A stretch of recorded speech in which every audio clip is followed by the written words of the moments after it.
Play fake. Towards the end. Down the middle. Deep. One-handed catch. How in the world?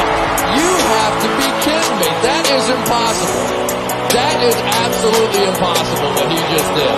That may be the greatest catch I've ever seen in my life.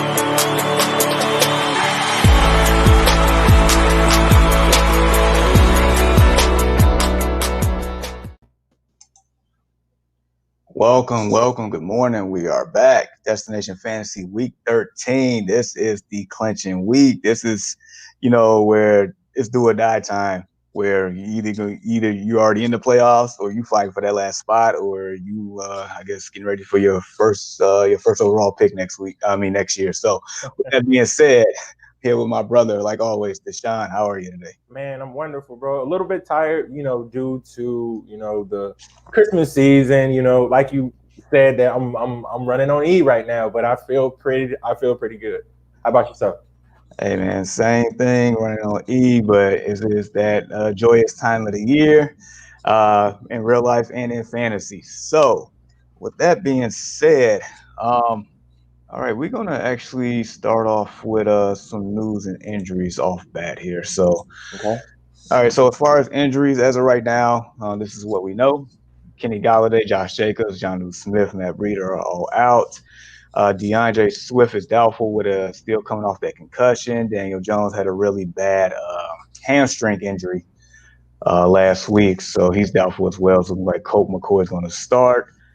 Clyde Edwards-Helaire is a true game-time decision today. Expected to return. Zach Ertz, finally. We thought he was going to return last week, but it's looking like this week for sure. Your boy Julio's back once again. Todd Gurley, go DJ. That's my DJ. He's finally back. They put him on IR for concussion, so that was kind of serious. And Cam Newton is not expected to return, but actually expected to play rather on that one. All right, so I know I said we're going to mention this in the matchup, but this was kind of significant news. So shortly after Will Fuller's great Thanksgiving performance, which he definitely helped me solidify a win this past week, he got suspended for 6 games for performance-enhancing substances. From a football standpoint, that definitely ends his regular season, and this is his final year of his deal, so it's probably the last time we'll see Will Fuller in a Texans uniform. But just your thoughts on that whole situation. I mean, that was like a rough situation, bro, considering that, man, he was having one of the best seasons. No, he was having the best season that we've ever seen Will Fuller have. So, I mean, you got to consider this. Like, he hasn't been on the field. When he has been on the field, he's been fairly productive. And, wide receiver 2 territory and fantasy football and real football, man, he's been very, very good. He's been that go-to weapon for Deshaun Watson. So this is kind of like heartbreaking for the Texans and Will Fuller's camp.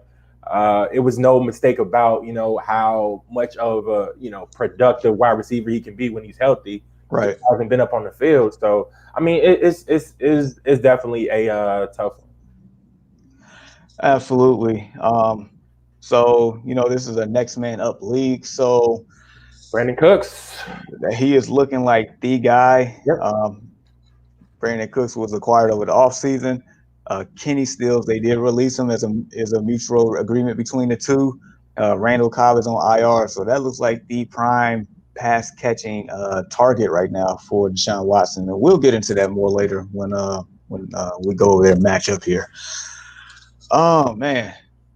So just Thanksgiving, last week in general, because, we haven't been on since Thanksgiving. And I feel like Thanksgiving was definitely full of fun itself as far as football, and then just the whole week itself, especially with your Steelers being moved from Thursday to Sunday, and then Sunday to Monday, and then pushed to Wednesday.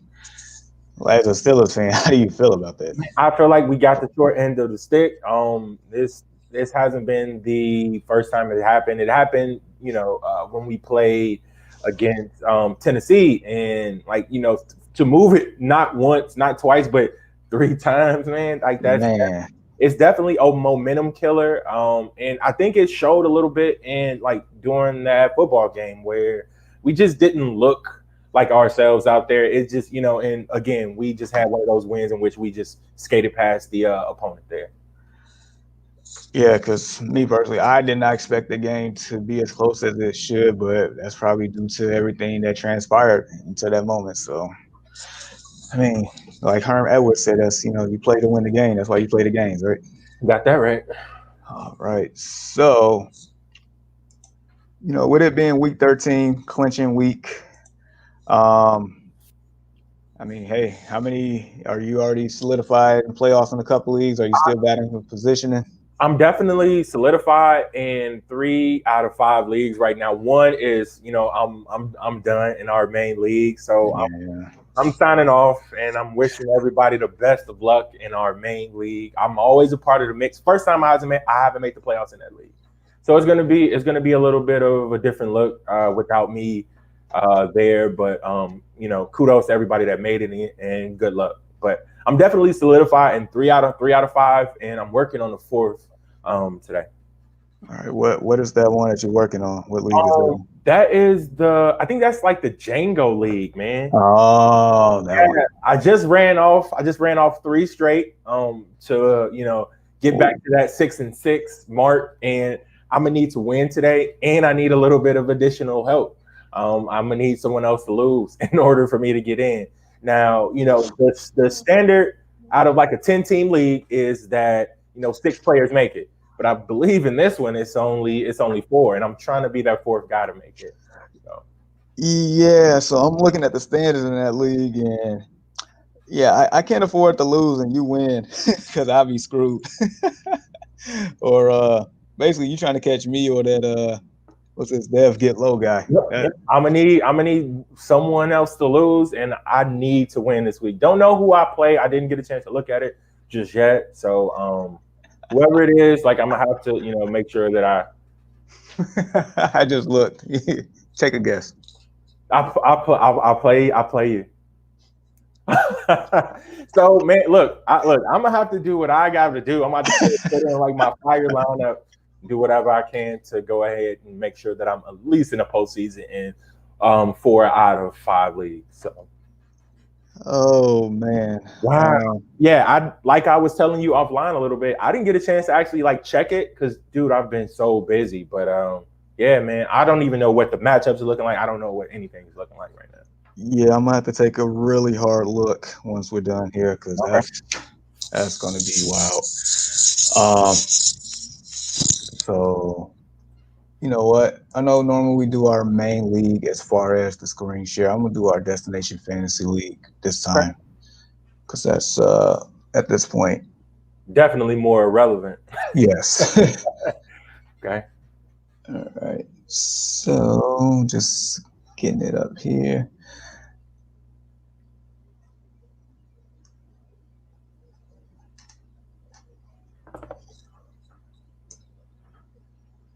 I think that's the league that I've actually done the best in. That's my 10-2 league right there. I really, honestly, not to sound arrogant or cocky, I don't see how I lost 2 games with the roster that I have. Like that roster is just well assembled in my opinion. So no, it is. It's crazy. Your team is like, don't you have 1,700 points? Yep, 1,700 points. Like that's insane. Yeah. All right, so I'm playing Reek this week in that league. I don't know if this is my final roster or not, but I probably might do some changes, especially since Brandon Cooks is going to be a primary receiver there. I feel like I definitely have a lot of options here, but Reek's team is tough in that league, and like you mentioned, he's 1 game behind me, so I need to win this game. Absolutely. So yeah, we definitely gonna have a good game there. Justin Jefferson on his end, DK Metcalf, Travis Kelce. That's firepower right there. That is, man. His pass catchers are definitely A1. Running backs his running backs. If you at the beginning of the year, if you would have said that his starting running backs would have been J.D. McKissick and Damian Harris, you would have thought he had no chance. But But hey, those are two productive backs right now. Absolutely. And then Deshaun Watson, we're gonna get into that. So I feel like I got my hands full, even though I feel like I have some studs on my side as well. I wish McCaffrey was playing. Well, he's on the bye, but even still, should have him back next week. But yeah, we gonna see. Oh wow, no man, you do okay. So I see here you got both Brandon Cooks and Chase Claypool on the bench.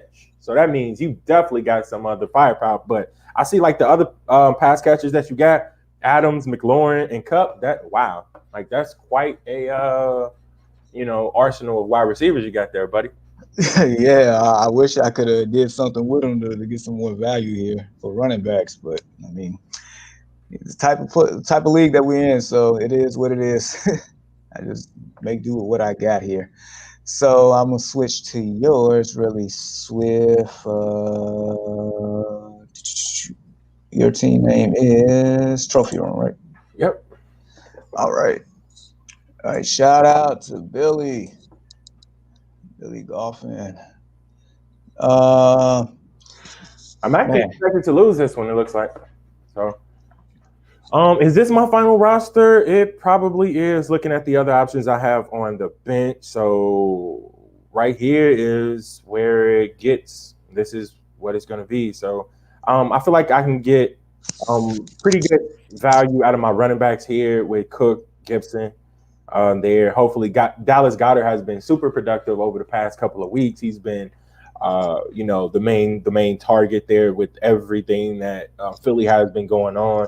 Kareem Hunt gets a pretty good matchup in which I think both he and Nick Chubb will be productive. Green Bay defense is playing against Philly. Whenever you can play a defense against Philly, you know, had a chance to turn the ball over with Carson Wentz. I'm holding it so long. You want to go ahead and, fire up that defense. So even though I'm still projected to lose here, I feel pretty good about my roster.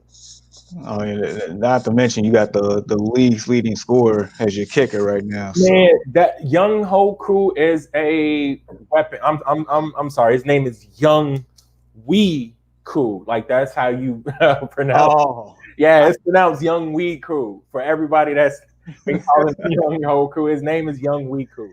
But he's been a weapon, man. 96% conversion rate. 109 points on the season. He's been automatic from 50 plus yards. This guy, if you have him on your roster, man, you got to definitely pat yourself on the back.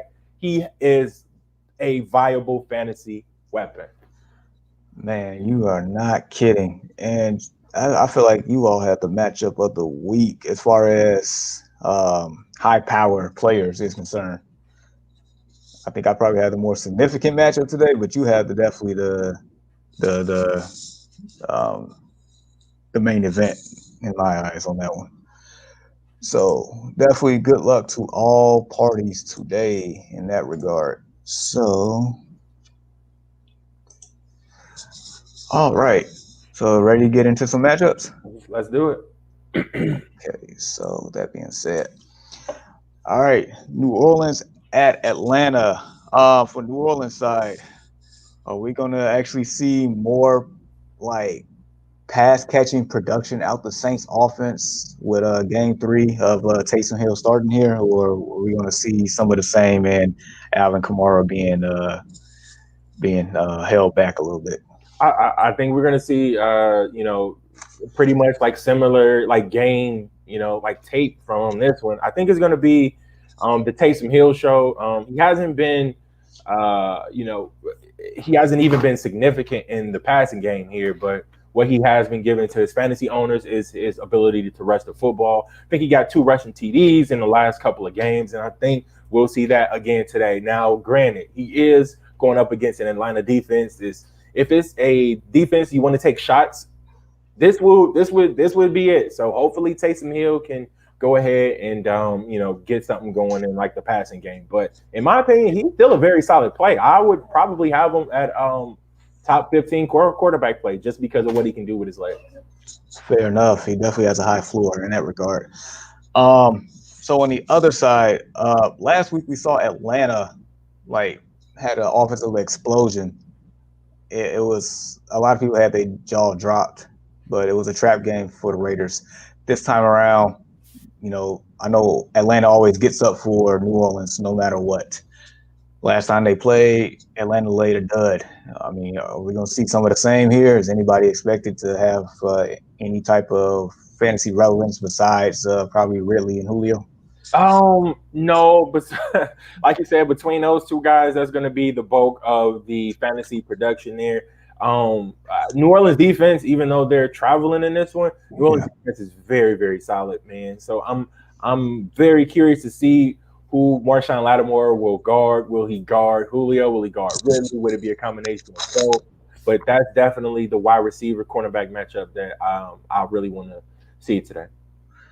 All right, fair enough. That's definitely an early game. Next one here, Jacksonville at Minnesota. Minnesota definitely last week had, for as far as production wise, Jefferson. Oh my God, man! Justin Jefferson, he had a field day. Do you expect some of the same today? I expect some of the same today going up against that Jacksonville defense. I think we'll see a lot of Adam Thielen, a lot of Justin Jefferson in this football game, which means that Kirk Cousins can be a productive quarterback. Definitely a pretty good streaming option. I know Tom Brady is on a bye this week, and I'm not sure who else has a bye, but I believe it was one other quarterback who is on the bye. And Kirk Cousins can be a pretty good streaming option this week. I think a lot of points are going to be scored by Minnesota. Jacksonville is going to play catch up. Again, the only player that you want to play right now on Jacksonville is, the phenomenal running back, James Robinson. So no matter what, you're going to have to play that guy. What a story. Undrafted. It wasn't for the other guy, I guess, unfortunately catching COVID. I don't think we would even, have this situation right now. Also, here's a familiar face to you, Deshaun, that just made a couple of comments to your boy Chris. Said, need to beat you this week. He needs to beat Deshaun this week. That would be me, ladies and gentlemen. So he says he needs to beat me and Chargers, Williams at flex or Clyde. So it's looking like Clyde may be a game time decision there, Chris. So that's something that you definitely want to keep your eyes on. I can't believe I'm giving this dude fantasy advice on how to beat me. Chargers Williams would be a pretty good play for your flex. You are able. It is supposed to be a lot of points by the Chargers, and I do want to make this comment. So I was going back and forth with a couple of my guys about how Justin Herbert is probably going to be the offensive rookie of the year, but granted, they are going up against a Bill Belichick defense in which rookie quarterbacks doesn't fare too well against a Bill Belichick defense. And we already saw last week what they did with Kyler Murray. They pretty much stopped him, and we know how that offense works. So definitely keep your eyes up on this matchup going forward. And I know you probably don't have another, better option with Justin Herbert, but if you do, I would kind of look a little bit towards that. Yeah. Good luck to you, Chris, by the way, anyway. Yeah, you did say bye week is at stake here, so it really is. Man. Me personally, I am leaning towards Williams. Mm-hmm. Just because even though they're going against New England and Gilmore is probably going to see Keenan Allen or whatnot, Williams should have friendlier matchup in that regard. They are at home, so that that helps, and getting Austin Eckler back kind of opens up that offense a little bit more. So I like him slightly more than CEH, especially dealing with some kind of illness or something. So I mean, we'll see. So I guess if Clyde doesn't play, you got your answer by default. Yep. So good luck today. I mean, if you can beat Deshaun, hey man, even better for you. Shout out to my boy Chris, man. Awesome, man. Thanks for the question, Chris. All right, so next matchup here. Cleveland at Tennessee. This is a battle of running games here. All right, so Tennessee side, let me ask you this. Okay. We already know what to expect out of Derrick Henry. Yep. So AJ Brown, this is an interesting matchup here because I feel like Cleveland secondary isn't too bad at times. I feel like it's middle of the pack, and they got Myles Garrett back. So with that being said, You think AJ Brown can be a top 12 play this week? I really think he can, considering that his ability to score a touchdown. So, I mean, this guy is a touchdown machine, even though he may not get like the yardage that you come to expect every week. I mean, it just seems like he has like a knack for finding like the end zone. So, if you do have AJ Brown, you're gonna have to play him. Look, it's week 13, ladies and gentlemen. Go ahead and get those guys in that are surefire things with like that upside. Like this guy has to be in your lineup today. Absolutely. And then, on the other side, we also know what to expect. We got the best 1-2 punch on the ground. Bang, bang. By far. Mm-hmm. Last week, Jarvis Landry, he showed up and showed out. Are we going to have a back-to-back? I'm going to say, yeah, man. I don't see why not. So, again, Cleveland feeds off that run game. Both in this one, I project both Chubb and Hunt to score a touchdown in this one. Whoa. That's my prediction. Both of them will have a touchdown. Cleveland feeds off that running game so much. I don't see why play action can be involved. Baker Mayfield has looked very, very solid this season, and what they're doing is making sure that his pass attempts is as low as possible to avoid him turning the ball over. So Cleveland has a very good offense going right now. Yeah, because they basically turning him into a game manager. Yeah. So just to let you know, my boy, I appreciate it, man. Good luck to you as well, bro. Wholeheartedly mean that. All right, so Cleveland Tennessee game. If I can, I'm gonna check that one out. Good football game, great football game, man. They're both 8-3, so we're gonna see. All right, my Bears. Okay. Whew. Okay. All right. So, I guess fortunately, from a fantasy perspective, it's a tough matchup across the board for all Lions players, in my opinion. On the flip side, for the Bears, who are you comfortable starting today? Oh my God! I got to go with my boy A-Rob, man. One of the best unsung wide receivers in the National Football League right now. He is a top 5 play this week against that terrible Detroit secondary. So and he is the main target there, guys. So he will be that strong wide receiver one. And even in the backfield, let's take a step to that backfield. David Montgomery looked great last week, and it was probably one of his best performances as a Bear. I believe he only had maybe 11 to 15 carries. I know he had over 100 yards. And he scored a TD in that one. So, again, Detroit's defense is down. I like David Montgomery in this matchup. I mean, that was the first time all year that the Bears running game had a pulse. So, I mean, if it can repeat, maybe I might get some excitement as a Bears fan again. Hopefully, because if you want to hear my rant, it's on the Early Morning Sports Talk podcast, which I do on Saturday mornings. I definitely had a rant again yesterday. So, available on all streaming platforms as far as podcasts are concerned. Anyway, all right, next matchup. Cincinnati at Miami. Like, for Cincinnati side, is there. I mean, T. Higgins did score last week. Mm-hmm. It was somewhat productive, but not as productive when Joe Burrow was there. So, do you feel confident anyone in this matchup against Miami? Because Miami's defense is decent.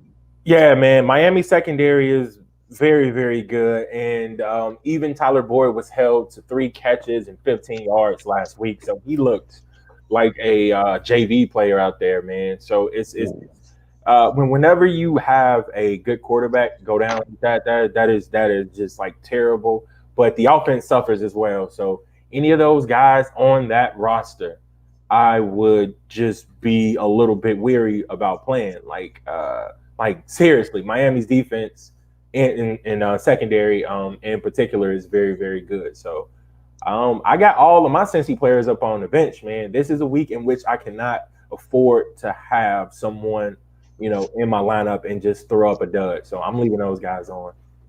Hey, I don't blame you once again. This is week 13, and in a vast majority of leagues, this is the last week for regular season. Getting your playoff position in, your seeding, getting in, getting out.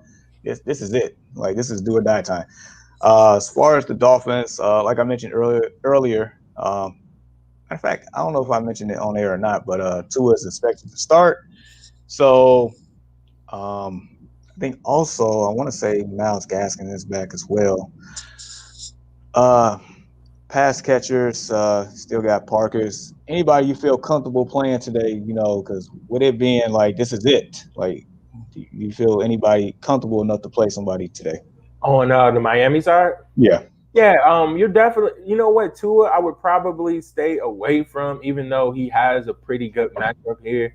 I'm quite sure it's, 12 to, 14, 15 other quarterbacks this week that you can go ahead and start in front of him. But Right. Devontae Parker, I mean, he's been very solid this whole year. No matter if it's, Ryan Fitzmagic or Tua Tagovailoa, they're one of those two guys, then it just seems like the production does not fade. So Devontae Parker. In deeper leagues, I'm even going to give Mike Gesicki a nod at tight end, just because the tight end position has been very, very thin this year. Fair enough. Devontae Parker is 29th on the year, so that means he is a startable player. So, yep, in a juicy matchup. So we'll see what happens there. Now this one here, division game, Colts at Texans. Houston side. So let's dig into it. We mentioned the suspension of Will Fuller earlier. Yep. So now Brandon Cooks is looking like the main beneficiary there. But, with looking like David Johnson coming back, I mean, there might be some pass catching opportunity there as well. There's no Randall Cobb, he's on IR. They released Kenny Steele. Then you got Jordan Akins at tight end. So there's definitely opportunity out there for a lot of different players now without Steele, without Cobb, and now Will Fuller. So outside of Deshaun Watson and probably Brandon Cooks, do you feel comfortable in DJ's play? Oh, well, DJ's returning, or Akins at tight end, or Duke Johnson is maybe a deep league option type thing. Like, what are your thoughts on this offense? I'm going to go all the above and which what you said, man. That was pretty good analysis there, considering that just like the lack of a weapon in Will Fuller. So Brandon Cooks is pretty much going to be the guy. Keep in mind, this Indianapolis Colts defense just got off of a good butt whooping.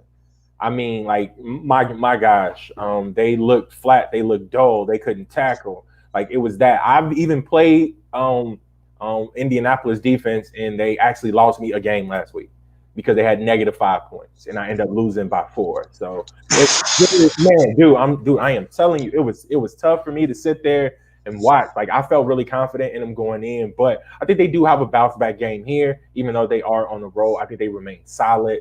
So the two options, I do like Duke Johnson in deeper leagues. I think DJ will come out there and show some like productive ways, but in order for him to be productive, he's going to need to score. He hasn't been that pass catching back for Houston like we've seen him be in Arizona. So I'm going to need to see a little bit more out of the pass. That's, again, because of Duke Johnson. I think both of those guys, David Johnson may be a pretty good flex play today. And in deeper leagues, I would say the same thing about Duke Johnson. Deshaun Watson, if you have him, you're going to start him. No ifs, ands, or buts about it. This guy is just going to ultimately get it done for you, especially in Week 13, like we mentioned over and over again today. So, yeah, man, I agree with everything you said from top to bottom, bro. Cool. Yeah. Deshaun Watson is probably having the best season of his career, and it's going on the radar because they're not winning. And I was on the hashtag Deshaun Watson MVP campaign. I'm off it now, and that's the only reason why I'm off it, because they're not winning games. If they were winning games, I feel like I had a strong campaign. Oh, for sure.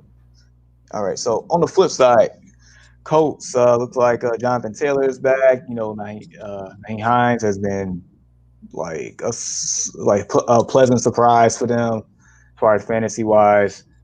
Pittman's been solid. T.Y. Hilton's probably showed some life here every now and then. Phillip Rivers, I guess, has been, solid enough for that offense. Anybody?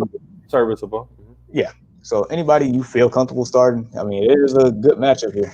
I do like the Indianapolis backfield. The thing about it is it gets tricky from time to time because it seems like they utilize their backfield kind of more so like a Patriots team that we've seen in like the past. It's kind of like musical chairs, right?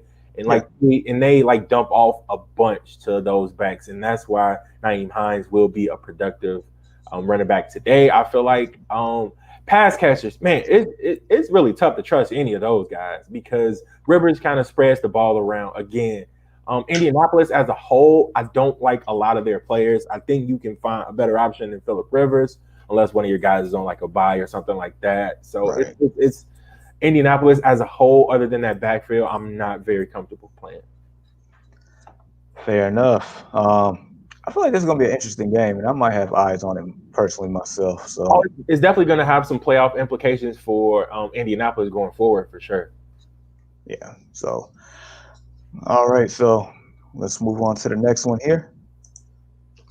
The Raiders at the Jets.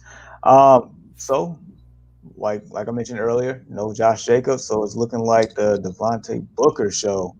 I feel like last time he had somewhat of a fantasy relevance was his days in Denver. With him being the next man up, how do you feel about his productivity today against a Jets team that is definitely trying to lose each and every game possible?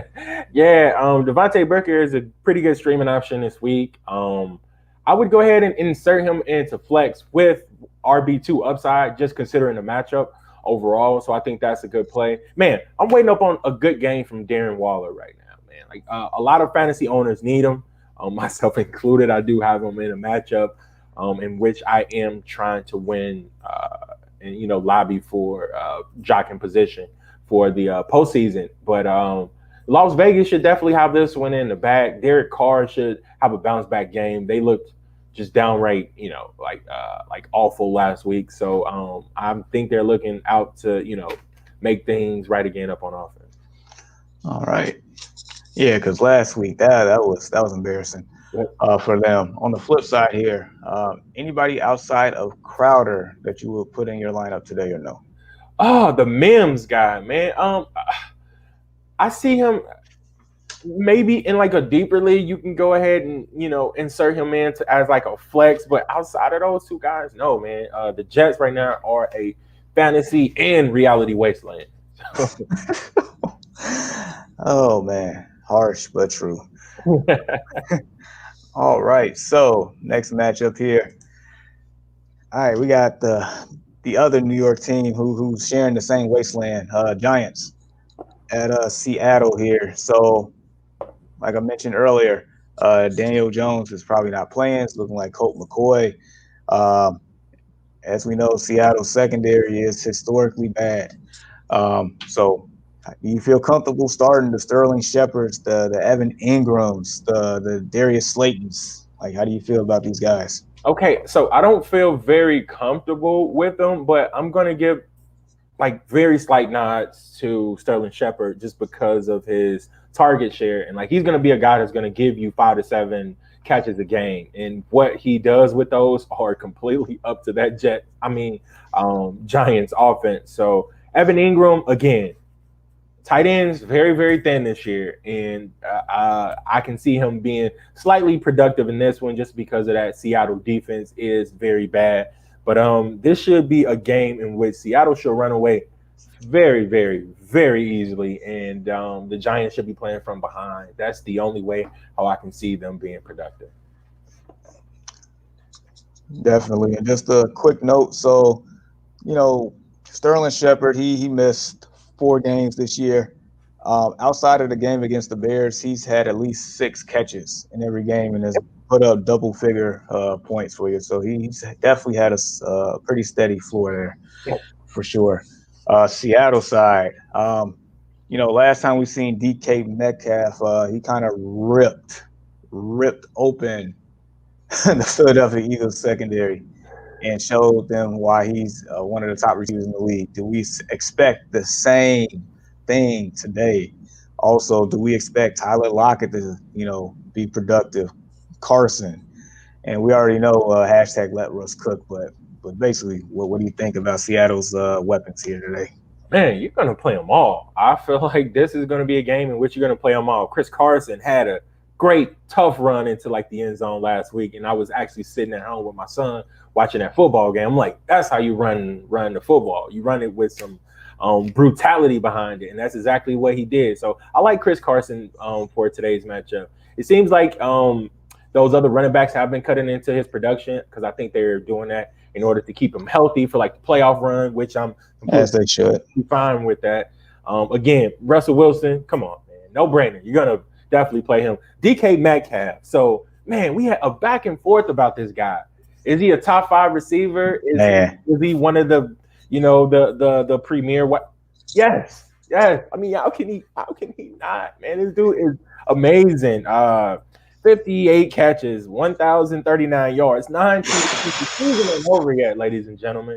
This guy is a flat out stud. 6'4", 4.3 speed, blow right past you. You don't want to tackle him. He's gonna embarrass you. You know what I mean? So DK Metcalf is definitely going to be a top 10 wide receiver, no matter how you split it for like the next 10 years. If he's still on that football team with Russell Wilson, he got one of the best quarterbacks with the prettiest deep ball in order to throw him to. That's just screams production. So I am all on a DK Metcalf train. If anyone says he is a top 5, hey, I agree with you, and I cannot disagree with you on that. Tyler Lockett should be very, very productive in this game as well. I think Russ gets him back on track against that Giant secondary. Man. We definitely had that discussion. And it was a kind of lengthy discussion too. Man, it went on for about a day and a half. So I mean, but it was well deserved. We just giving the flowers why he should have them. So all right. So next matchup here, which is an interesting game. Mm-hmm. We got the Rams at the Cards. Ooh. This is some definitely some playoff implications in real life, and of course, obviously for fantasy since it's week 13. All right, Rams side. I feel like ever since I mentioned Jared Goff as a possible league winner, he's been up on like the down end hill of that, huh? He has, but there's still opportunity for him here. All right, so with that being said, I mean, how do you feel about Goff against this Arizona Cardinals secondary? I like Goff in this matchup. I really do. I think he can give you anywhere between, 16 to 22 points in this football game, and that's kind of what you want for a starting caliber quarterback. Definitely a top, I'm going to say a borderline wide receiver 2, but definitely with borderline QB 2 with QB 1 upside in this football game. He definitely got the pass catchers there in order to become productive, and Arizona's defense has been known to allow some big scores to wide receivers. So yeah, I like Goff in this matchup. Nice. And then on the flip side here, I was telling Brandon yesterday that Kyler Murray is one of the few individuals as far as the quarterback position can probably evade Aaron Donald in his pass rush here. And there's no Fitz, but D-Hop is on, and then also D-Hop is on Ramsey. But Christian Kirk, I feel like he has a very favorable matchup today. Do you feel the same? And if so, where do you rank? I mean, where would you start him? Okay, man, you are absolutely right. I'm actually playing Christian Kirk in 2 of my leagues today. And my flex, only because of the simple fact that Jalen Ramsey has been that good this year. I know we talk about one-on-one matchups a lot. The cornerback versus the wide receiver is one of the matchups that we key in on from a fantasy perspective. And in my opinion, I said this on multiple occasions, Jalen Ramsey is the best cover corner in football today. So him being on D-Hop, I get it. It's D-Hop. He's going to get his in some way, shape, or form. But definitely temper your expectations here. The same thing for Kyler Murray. He's been on a couple of games skid where he hasn't been as productive as he's been with those huge 25, 32-point games in fantasy. So they are at home. They understand that in order to be in that playoff mix in the NFC, they probably have to go out there and win this football game. So it's definitely going to be a pretty good matchup and a very good football game on paper. Absolutely. And then one thing I definitely want to ask you about the Cardinals here. The running backs, Kenyon Drake and Chase Edmonds. It seemed like, for a while, Chase Edmonds was the guy, Kenyon Drake coming on late the last couple of weeks, being productive here. I mean, who would you start? How do you rank them? Oh man, I'm still gonna say Drake 1, Edmonds 2.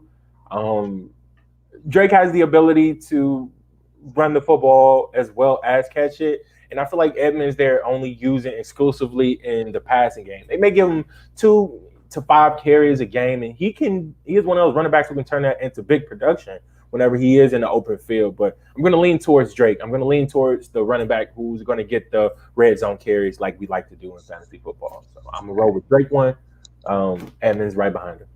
Fair enough. All right, let's keep it moving. So we got Cam traveling across the coast here all the way to Los Angeles to face the red-hot Justin Herbert and the Chargers here. So, all right, let me ask you this. New England side. Damian Harris. I know I'm trying not to get attached to this guy, but I just see a lot of talent on him. And we know how that running back by committee is with Belichick and his long tenure history there. I mean, do you play Damian? If so, do you flex him? Do you RB2 him? How do you feel? I feel like you can, depending on what you have on your roster, he can be a solid RB2 option in this football game. Now, granted, it's going to definitely be matchup based, but I feel like he can definitely be productive in this football game. But New England, as far as like a fantasy perspective is concerned, man, it's not a lot of people on his team to be happy about. And again, we mentioned it. You want to go with someone who you think is going to have a productive day, someone who's going to possibly get you in the end zone. And, the playoff hopes are on the line. It's for both of us. It's for all of us. So New England is a team that I really don't look forward to playing too many people. Fair enough. And then on the other side, running back, Austin Ekeler. Me personally, I am so happy to have him back. Last week, 14 carries for 44 yards. But here's the thing. Here's the juicy part. 11 catches for 85 yards. 11 catches. 11. This man touched the ball 25 times. Coming back. In the main league, I needed him so bad. I almost forgot I had the man. So, can we expect this going forward for Austin Ekeler? And if so, that means he is a potential league winner? Yeah. Why not here, right? So he's not going to give you that much in terms of a running game, but he is extremely productive in the passing game. This is why he was drafted pretty high in majority of these leagues. And a lot of people have weathered the storm. I know you have. A couple of my people at work has. I got a friend or two who's saying, thank God Austin Ekeler is back. And they even went on up on the ledge to say, hey, he's not going to play that much. We want to make sure that he's healthy. I didn't see that. They unleashed him in the first game that he was back. We can see a lot of this going forward. Austin Ekeler is the guy right now. Facts. And then, of course, you're starting Keenan Allen and Herbert for sure. Yep. And we kind of touched on Mike Williams earlier. Good. There we go. So yeah, I'm definitely gonna keep my eyes on this game. Anytime the Chargers are playing, Justin Herbert playing, I'm gonna definitely check out. And of course, I got love for Cam Newton, so I'm gonna definitely keep my eyes on that one. All right, this one here, as we keep it moving. Oh wow. Yeah. So I'm gonna ask this, and this is for the Packers side, but I'm sure I already know my answer here. You basically starting the common players here, right? Yep. All right. So on the other side, what to do with Carson Wentz here, man? You know what? I'm going to start off by saying this, okay? Carson Wentz has been the most sacked quarterback in football. Some of it is on him. Some of it is up on the offensive line. But one thing is for certain, he's a tough quarterback. I discussed this with probably the only Philadelphia Eagles player I know, and that's my guy, Keelan Jackson. What up, Keelan? Shout out to Keelan. And one thing's for certain, his toughness cannot be, like you can't really down this man's toughness.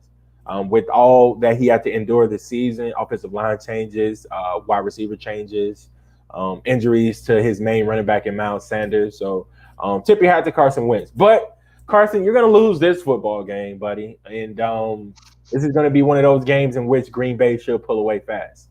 Now, for fantasy implications, Philly should be passing a lot in this game to keep up with Green Bay. With the possible, and it looks like probable, Zach Ertz coming back this week. Couple him with Dallas Goedert. You know how they like to run those 2 tight end sets. I feel like both of those guys could be a very good options in the passing game, considering that Richard Rodgers has been great. Dallas Goedert has been great over the past 3 weeks, both of those tight ends. So definitely Richard Rodgers is outside of that 2 tight end set. Go ahead and insert Zach Ertz, and those are the 2 guys in that pass catching offense that you want to play for Philly today. Yeah. And I think this might be the first time all year that Carson will have all his weapons. Yep. I think it kind of sucks that he has to go to Lambeau to play with all of these guys back. We know how tough it is to win up there. Yeah. Yeah, man. This one should be Green Bay should have it. No, I take that back. Deshaun Jackson, but outside of that, everybody else looks like it's healthy here. So maybe we might get to see a good 85-90% of what this offense should look like. Let me ask you this, Miles Sanders. What are you doing? A lot of people drafted him to be back in RB1, RB2 with tremendous upside. What are you going to do with him in this Green Bay matchup? Green Bay hasn't been very, very good at stopping the run. So how do you feel? Do you feel comfortable playing him in Week 13? I mean, I look at it like this. I'll say this one thing, and this should, I guess, answer any questions. David Montgomery had over 100 yards against Green Bay, and the Bears do not have a running game at all, non-existent. So Miles Sanders is definitely a better fantasy option than David Montgomery by default. So with that being said, it's just the only concern here is the amount of touches. That's the bottom line. And if they, actually give him the ball, I mean, he can be very productive. Like I'm looking at the games that he's played, and when he had, I guess, double-digit like carries and stuff. Mm-hmm. I mean, let's see. Against the Rams, he had 20 rushing attempts, 3 catches. He had over 20 points and a touchdown. Against your Steelers, sorry to mention them, but I mean, he had his best game, 23.9 points, 2 touchdowns, 80 yards rushing, 19 yards receiving. I mean, against Cincinnati, 95 yards rushing, 4 catches, 12 yards. I mean, he can be productive if they just get him the ball, man. So, yeah. So yeah, I'm playing him. If I was a Miles Sanders owner this year, I'm playing him against Green Bay. I ain't even thinking twice about it because there's definitely a lot worse options out there. Fair enough. All right. So with that being said, we're gonna go to the next one here. So the last time we saw Tyreek Hill out here playing football, he put on a show. Historic. In the first quarter. Historic, man. 269 yards receiving, 3 touchdowns, 57.9 fantasy points. Not from 3 players, not from 2 players. 60 basically points from one player. Needless to say, Tyreek Hill owners, man, you got to be feeling good at drafting him this year. Absolutely. And like I told you and I told other people and I kid you not, the last time I saw a receiver go off like that, Julio Jones cost multiple people on the Carolina Panthers jobs. Because I remember that game night and day. That man had 12 catches for 300 yards. Whew. That was a massacre. I remember watching that. But anyway, so Tyreek Hill, Travis Kelce, Patrick Mahomes, you're starting without a doubt. Now, Clyde Edwards-Helaire, questionable, sickness, game time, a true game time decision here. How do you feel about that? Man, if you have better options at the running back position, or I know a lot of people are playing him at like the flex today. I would look for better options. Definitely keep your eyes on this. He hasn't been as productive as we'd like and hope for him to be within these last couple of weeks. Anyway, so I'm quite sure that Helaire owners have been looking for better options. So that would be my advice to owners of CEH. If you have better options, bench them. If you don't, pay really, really close attention to this football game. In this offense, anyone can explode. It can be him. It can be whomever. So if he doesn't play, how do you feel about Le'Veon Bell? I really don't know what to think right now. I really wouldn't play him given the circumstances that we're in right now. Week 13, like let's say it's week 3. I would give him a nod. Like, why not? If he's the main guy in a Kansas City offense. So, but I feel like it's too much on the line to take a risk. Understood. And just a heads up, the last time CH did play against Denver, 8 rushes, 46 yards, and a touchdown. Had 1 catch for 17 yards, 13.3 fantasy points. So he was definitely flex worthy on that regard. Flip side here, Judy expected to play. I think Cook expected to play. Anybody you feel comfortable playing? Outside of Judy and like the flex, I'm gonna say no, man.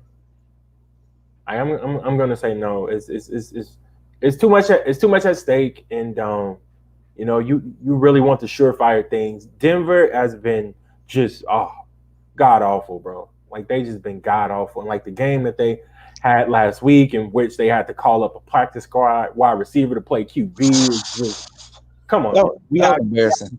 Man, it really was. We haven't seen anything like that before. But this is 2020. This is like COVID, and this stuff is, No, Denver outside of Judy at the flex possibly. I'm gonna the other wide receiver there, Hamler. Hamler, yeah. Hamler or Patrick. I'm leaning towards them in deeper leagues, but oh my gosh, man, that whole team gives me a headache. I feel you, man. All right, so after this, we have 3 games that's not on Sunday that's being played. Because that one right there we just talked about is the Sunday night game. So the first Monday night game, we have Washington at Pittsburgh. You know what? We're going to take some time here and give a shout out to Antonio Gibson. Oh, my gosh. I'm going to let you go, but I'm going to just throw out this stat here. So did you know that Antonio Gibson has scored a touchdown in a 5 straight games? I did.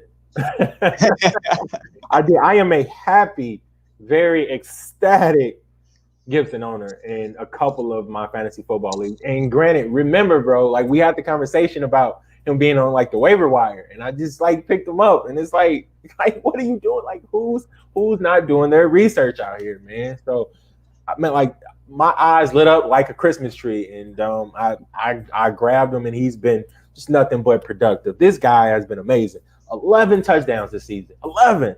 645 yards, 32 catches. It's just, he's been everything that they have been wanting from previous backs like Darius Guice and guys of that nature. Going forward, I love Antonio Gibson this year, next year, years after. So Antonio Gibson, fantasy owners who own him, kudos to you for getting this guy. Man, for real. So that means he's averaging 1 touchdown a game, 11 games, 11 touchdowns. Man, and coming off of a 3 touchdown game, bro. Man, and that's the first rookie on Thanksgiving to do it since Randy Moss. Wow, did not know that. Okay. And that was in 98. So that's some good company to be in right there whenever you mention Win Moss. Man. So yeah, shout out to him. So with all of that being said, this is a very tough matchup It for is. him. It is. Um, and I know your team unfortunately lost Dupree. Uh, and you already lost what's him called earlier in the year. So Devin Bush. yeah, so what like something got to give here between the help of your defense against the run and Antonio Gibson being great. So how do you feel? Look. We called out the numbers. We know that they're going to get this guy involved no matter what. You start players for volume, right? Like that's if you can turn 15 opportunities, whether it be receiving, which he does, and rushing, which he obviously does. If you can turn those touches into production, we will be happy with that. At this point, his ability to find the end zone, he's matchup proof, I feel like. So you're still going to play him. Temper your expectations here. Again, my Steelers' run defense is very solid, very very solid. Among one of the best in the league. So Gibson, I'm still playing him. He's still at my RB2. He would be at my RB1 if I didn't have Dalvin Cook. But I'm just saying, I'm still gonna play him, and I really have. I feel good about it. So. Fair enough. And I would say you would probably be doing the same with Terry McLaurin, right? Yep. Even though that is a little bit of a better matchup for McLaurin than it is for Gibson, man, like it's those two guys have been very, very good. They really don't get enough credit considering they're on the Washington football team. But man, like they have been amazing. Like both of those guys. I wish I could have landed him in one league, but nope. Understood. And then on the flip side, so James Conner on the COVID list, correct? Yes. All right. So football game, I believe. All right. So Benny Snell, how do you feel about him? I think it's going to be more so the Anthony McFarland show is I'm concerned. But then again, stay away from that backfield. The last couple of weeks, we haven't got anything established in the terms of the run game. Big Ben has been playing pretty darn good, though. But he's been averaging somewhere between 40 and 50 passing attempts. And, like, the rushing, like, it just hasn't been there. So I'm going to say this. Stay away from my Steelers backfield. Fair enough. So then the pass catchers, I mean, you have plenty to choose from Juju to Claypool to Johnson to Washington to Ebron. Yeah, it's a lot, man. It's a lot. So I'm gonna say this.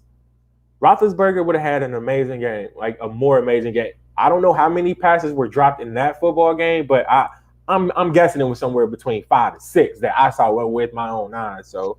And Chase Claypool dropped the touchdown inside the end zone. Broke my heart. I played him in both leagues that I had him in. He still turned out to be an okay production day. He's going to get that volume. And he's slowly but surely establishing himself as the number one wide receiver on that team. I know Juju is there, but it seems like to me that Juju has been comfortable playing more of like that Hines Ward role. And I've been hearing comparisons to the two, and that's pretty good. So I would like to go Deontay Johnson, Chase Claypool in this one. And if you got room to move in Juju, do just that. But all three of these wide receivers can be productive in this matchup. Fair enough. I'll definitely have eyes on that game for sure. Our next Monday night game, Buffalo at San Francisco. Now, if you're not aware, San Fran is playing their games in Arizona for the next couple of weeks because Santa Clara, the whole county shut down because of COVID. So 49ers have actually been playing some solid football here lately. Yep. And they're actually in the playoff hunt despite, losing everybody. Everybody. It's just like the movie Coach Carter. Like, there goes our two leading scorers. Well, we're going to have two new leading scorers. That's basically next man up. So Mullins been playing solid. Mostert is back. He's solid. Deebo Samuel. Let me get it to him. Yep. Man, that dude, like, lately, he's showing why his name is Deebo. So do you feel good playing Deebo against Buffalo here? I feel great about playing them against Buffalo. Buffalo, Secondary hasn't been what we've known it to be with those, Trey White and those guys back there. But Deebo Samuel, wide receiver too, strong wide receiver too in this football game. Fair. And then on the other side, of course, you're starting Josh Allen. Yep. Of course, you're starting Stephon Diggs. Yep. Outside of that, are you starting anybody else? That backfield gets kind of tricky at times with Singletary and Zach Moss. Zach Moss seems to be the red zone guy. Devin Singletary seems to be the, just the standard guy when they're not in the red zone. So, again, I don't want to play musical chairs with my backs. I want that, solidity there. So it's no. All right, fair enough. So I'll definitely have eyes on that game as well. And then, me personally, I like Tuesday night football better than Wednesday night football. I love Tuesday night football. That's just me. So a couple of minutes ago, found out that Lamar Jackson is officially cleared and will start against Dallas here. Looks like Baltimore is basically getting everybody back together here. That came off that COVID list. At one point, it was up to, I think, 19 on the list at the same time or something like that. Which kind of screwed Joe Steelers around, which I get if you're upset about that. All right, so Baltimore's lost 3 straight. Lamar Jackson is definitely not the quarterback that he was drafted to be. Once again, he set the bar so high. I don't know why people expecting him to repeat the same production, just like Patrick Mahomes did 2 years ago. Like, what do you expect? So, with that being said, on this Baltimore Ravens offense, do you feel comfortable starting anybody? And if so, who? Ooh, Lamar Jackson. I mean, is Dallas though? Baltimore is at home. They know that they got to win a football game to stay relevant in the playoff hunt. Jackson is back. Love Lamar Jackson in this football game. I do. I feel like this can be a game in which he puts up multiple touchdowns. I feel like he can go. He can give you two, passing and maybe another one rushing in this football game. They will have that opportunity to do so playing against that Dallas defense. So, but outside of Jackson, man, it starts to get murky. I believe Mark Andrews is still out for this football game. He has he has like some, I forgot what it is, but he's more susceptible to COVID than any other regular player out there. So I think they're holding him out for precautionary reasons in this one. So outside of Mark Andrews not playing, I don't like too many other pass catchers in this one. Jackson is known to spread it around. Hollywood Brown has not been the wide receiver that many people drafted him to be. So it's I don't know, man. I really don't like too many other people. I will say this just from a fun perspective. Yesterday, Brandon and I was discussing this game. Wouldn't it be awesome? Because Dez Bryant is officially a part of that roster now. Wouldn't it be awesome? He comes in this game and scores a touchdown against his former team and throws up the X in the end zone. I think that'd be pretty awesome. That would be really, really dope, bro. But it's man, that may be a little bit of ways away in order to do so. But that is that spark in which they need for pass catchers on that team. I was happy with the addition, what they gave a guy a second chance in Dez Bryant. So can he turn that into a reality? Who knows, man? But that would be a really, really dope scenario. Yeah, I feel like he's going to have opportunity Tuesday. I'm definitely not saying starting him by any means, but just keep your eyes on that one. I definitely am. On the flip side here, is Ezekiel Elliott going to remember how to play football here? Because I feel like he's stealing money from Jerry Jones here. I'm just saying. You know what? Look, I it's been one of the hardest things for me to figure out. I benched him ever since Dak went out, and it's definitely paid off for me. Besides one game in which I think it was against Washington, and he scored a touchdown. So, and I did not play him in that game. Played him the week after, and he did nothing for me. So I'm gonna have to leave Zeke on the bench, man, and it hurts. You and I were just talking about it. When has it been a week 13 in which Ezekiel Elliott was on the bench? Never. And it is hurting me to do so, but man, I got too much to lose, bro. So No, I don't blame you, and I'm gonna say this. Like I've been saying it off show. Like this is it, man. Like you have to play the players that you know that's gonna be productive. Like you cannot play the guys just based on their name and expect them to, be something that they're not right now. And Ezekiel Elliott is a prime example of that. Just point blank period. Like I get he was drafted number 1, number 2, number 3 overall. I get that Ezekiel Elliott in the past is a no brainer, is a sure thing to find the end zone, and that was the case until Dak Prescott got hurt. Once he got hurt, that shows you the importance of how important that one person was with his whole offense. Because ever since then, outside of Amari Cooper, everybody else has been suspect across the board. Absolutely. And especially this man here, who held out and fought for his money. And I get it, get your money. But since then, and since Dak Prescott left, it's like I feel like I can run the ball in between the tackles and be more productive than him. I'm playing when I'm saying that, but still, that's how frustrating it is for Ezekiel Elliott owners. I don't own the man this year. Kind of glad I don't, but I'm just saying. I own him in multiple leagues, and a lot of the pain that he has caused fantasy managers have honestly been self-inflicted. When you turn the ball over 6 times and lose 5 of those fumbles, man, a lot of that don't got nothing to do with the offensive line, bro. So it's a lot of that is falls back on Ezekiel Elliott. Yeah, for real. So it's like, is Dallas gonna fly all the way to Baltimore to kick a field goal this time, just like they did? Possibly. I mean, if you're sitting at 6-6 right now and you vying for that last spot, and you need points for a tiebreaker possibly and stuff like that, like, are you gonna start Ezekiel Elliott or are you gonna start somebody like J.D. McKissic? Like, that's a real question. Man, you know what? I'm sorry. I would have to roll with McKissic. I know what he can give you in terms of the passing game. And Ezekiel Elliott, God, like whenever that team is going, he is one of the running back stars up on, in the National Football League. But I'm sorry, man. I have to go with the guy who's going to get the job done for this week. And that guy probably won't be Ezekiel Elliott. And I mean, I get it. We could be wrong. He could punch one in at the 1 yard line. He could, but at the same time, go with the solid play today. I mean, you're right. He could turn around and have a 3 touchdown game for all I know.